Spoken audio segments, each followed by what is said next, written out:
মনে রাখবেন, রমজানকে যে কদর করে না, রমজানেও যে গুনাহ করে, রমজানেও যে জাহান্নাম থেকে বাঁচার চেষ্টা করে না, রমজানেও যে জান্নাতের আমল করার চেষ্টা করে না,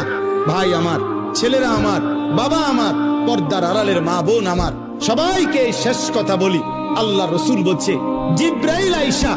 রমজানের শেষ দিন নবীজিকে আয়েশা বলে গেছে, ইয়া রাসূলুল্লাহ, এত বড় রমজান পেল, ইফতার, সাহারি, তারাবি, এতেকাফ, শবে কদর, প্রতি ঘন্টা মিনিটে এত মাফ নেওয়ার সুযোগ থাকার পরেও যেই নাফরমান জাহান্নাম থেকে বাঁচার চেষ্টা করে নাই, গুনাহ থেকে আল্লাহর কাছে মাফ নেয় নাই, জান্নাতের জরুর আশা পূর্ণ করতে পারে নাই, আমল করতে পারে নাই, খোদার কসম নবীজি বলছে, জিব্রাইল আয়েশা বলছে, ইয়া রাসূলুল্লাহ, এমন নাফরমানের উপরে আল্লাহর লানত, আল্লাহর লানত, লানত, লানত। নবী বলছে আমিন,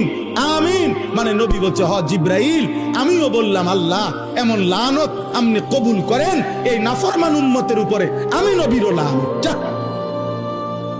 তোর রূপে খোদার লানত পড়ুক।